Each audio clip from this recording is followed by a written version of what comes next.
नमस्कार मंडळी, welcome back to travel with heart.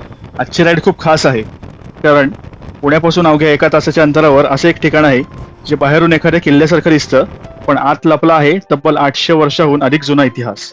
या मंदिरात आहे दुर्मिळ महिला गणपतीची मूर्ती, तसंच अप्रतिम दगडी कलाशिल्प आणि अनेक रहस्य. आज मी एकटाच निघालोय बाईकवर या अद्भुत ठिकाणाच्या शोधात.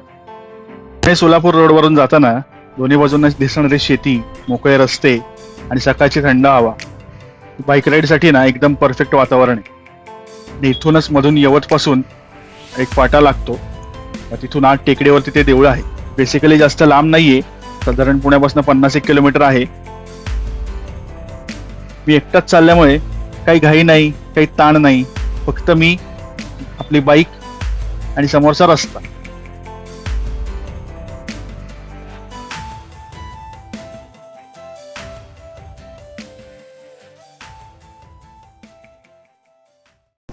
इथे एंट्री फी 10 रुपये दिलेली आहे. तर तिथून आत जाऊन पुढे थोडंसं देऊळ आहे. चल.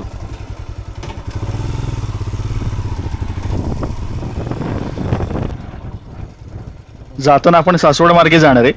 तिथे एक खास ठिकाण आहे, तिथे भेट दिलीच पाहिजे.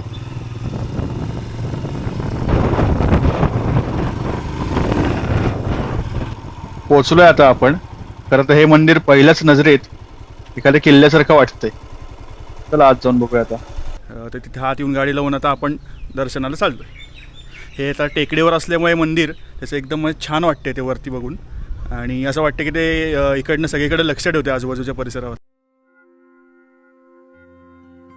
भुलेश्वर मंदिर हे भगवान शंकराला समर्पित आहे. इतिहासकारांच्या मते हे मंदिर 13व्या शतकात यादवकालीन वास्तुकलेत बांधण्यात आलं. नंतरच्या काळात या भागात दौलतमंगल किल्ल्याची उभारणी झाली आणि मंदिराचा परिसर त्याचा एक भाग बनला. म्हणूनच आजही येथे किल्ल्यासारखी रचना पाहायला मिळते. स्थानिक कथेनुसार माता पार्वती यांनी भगवान शिवांना पती म्हणून प्राप्त करण्यासाठी याच ठिकाणी तपश्चर्या केली होती. त्यामुळे या स्थानाला विशेष धार्मिक महत्त्व प्राप्त झालं आहे. इथल्या नंदीची रचना पण फार खास आहे. त्याची मान थोडी तिरकी करण्यात आली आहे, जेणेकरून त्याच्या मागच्या खिडकीतून सूर्यकिरण थेट शंकराच्या पिंडीवर पडतील. हे दर उत्तरायण आणि दक्षिणायनाच्या दिवशी होत. दर्शन घेऊन फार प्रसन्न वाटलं. हर हर महादेव. या मंदिराचं सर्वात मोठं वैशिष्ट्य म्हणजे इथली अप्रतिम दगडी शिल्पकला. जवळपास प्रत्येक भिंतीवर, खांबावर आणि कमानींवर सुंदर कोरीवकाम केलेलं आहे. इथली अजून एक आश्चर्यकारक गोष्ट म्हणजे इथे स्त्री वेशातील गणपती सुद्धा कोरलेला आहे. या मूर्तीला विनायकी किंवा गणेश्वरी असंही म्हटलं जातं. भारतामध्ये अशा स्वरूपातील गणेश मूर्ती फार कमी किंवा दुर्मिळ म्हणायला लागतात, आणि म्हणूनच अनेक इतिहासप्रेमी किंवा संशोधक खास या मूर्तीचं दर्शन घेण्यासाठी इथे येतात. मंदिराचा प्रत्येक कोपरा काहीतरी नवीन दाखवतो.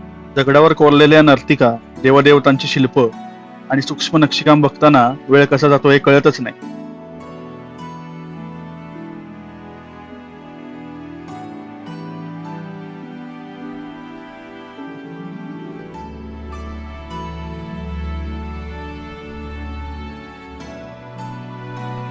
तर तुम्हाला इतिहास, वास्तुकला किंवा फोटोग्राफीची आवड असेल तर भुलेश्वर मंदिर तुमच्यासाठी स्वर्ग आहे.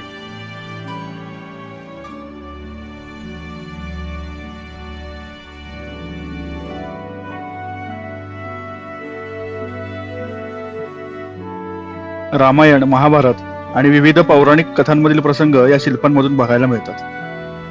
इतक्या वर्षांनंतरही ही कलाकृती जपली गेली आहे हे पाहून खरंच आश्चर्य वाटतं.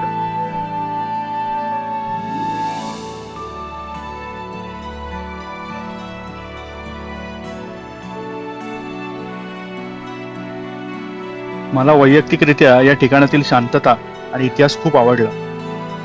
काय कमाल कोरीव काम केलंय ते. आणि अशा ठिकाणी आल्यावर जाणवतं की आपल्या महाराष्ट्रात किती सुंदर आणि ऐतिहासिक वारसा दडलेला आहे. आता आपलं दर्शन घेऊन झालंय, मंदिर बघून झालंय. कमाल आहे मंदिर. काय मस्त ते बांधलंय, काय कोरीव काम आहे. कमाल कमाल कमाल. मस्त स्थापत्यकला. आता हे सगळं करून झालेलं आहे आपलं. येताना आपण हडपसर सोलापूर रस्त्याने आलो. जाताना आपण सासवडकडनं जाणार आहे. सासवडमध्ये चंदूशेठ फडतरे मिसळ आहे, ते आता जाताना ते आपण ती खाणार आहोत. आता फिरून फिरून दर्शन घेऊन खूप दमले, त्यामुळे आता पोटात कावळे ओढायला लागले. तिथे जाऊन खाऊया. चला. सासवडमधल्या आयकॉनिक खाण्याच्या ठिकाणी आपण आता येऊन पोहोचलेलो आहोत. इथे 2 प्रकारचे रस्से देतात, एक तिखट आणि कमी तिखट. त्यामुळे आवडीनुसार आणि मनसोक्त खाऊ शकतो.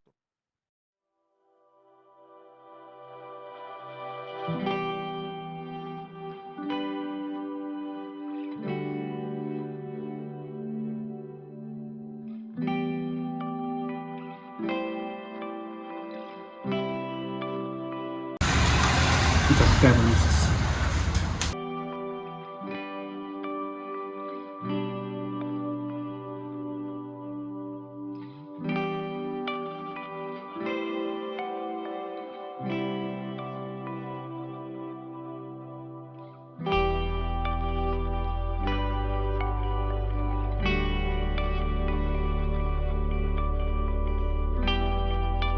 तर मी आत्ता भुलेश्वरवरनं सासवडला आलो आहे मिसळ खायला स्पेशली. इथे एक फेमस दुकान आहे चंदू शेठ फडतरे मिसळवाले. तर तिथे नितीनदादा आहेत, तर ते आपल्याला त्याची माहिती सांगतील थोडीशी. नमस्कार. नमस्कार, माझं नाव नितीन चंद्रकांत फडतरे. आमच्या हॉटेलला 80 वर्ष झाली. वा. आत्ता माझे वडील आणि मी पाहतो आमच्या हॉटेल. बरं. आणि आम्ही आता ॲक्च्युली खाल्ली मिसळ आणि नंतर शूट करतो आहे. खरं तर मिसळ कमाल आहे. तुम्ही या साईडला आलात तर नक्की या. आणि खरंच म्हणजे एकदम अशी घरगुती चव, थोडीशी तिखट आहे लागू शकते, पण ते 2 जे तुम्ही रस्ते देता वेगळ्या वेगळ्या प्रकारचे, तर त्यामुळे तुम्ही तुमच्या आवडीनुसार तिखट करून घेऊ शकता मिक्स. त्यामुळे ते एक मला फार आवडलं आहे. आणि ही मिसळची चव कमाल आहे, वेगळी आहे थोडीशी. त्यामुळे नक्की तुम्ही इथे येऊन व्हिजिट करा आणि नक्की ट्राय करा इथली मिसळ. चला. आपण निघून सासवडवरनं कोडीतवरनं पोपदेव घाटातनं तसं जाणार आहोत पुण्याकडे. तुम्हाला ही भुलेश्वर मंदिराची सोलो बाईक राईड आणि मंदिराची सफर कशी वाटली ती कमेंटमध्ये नक्की सांगा. तुम्ही आधी इथे भेट दिली असेल तर तुमचा अनुभवही शेअर करा. व्हिडिओ आवडला असेल तर लाईक करा, मित्रांसोबत शेअर करा आणि चॅनलला सबस्क्राईब करायला विसरू नका.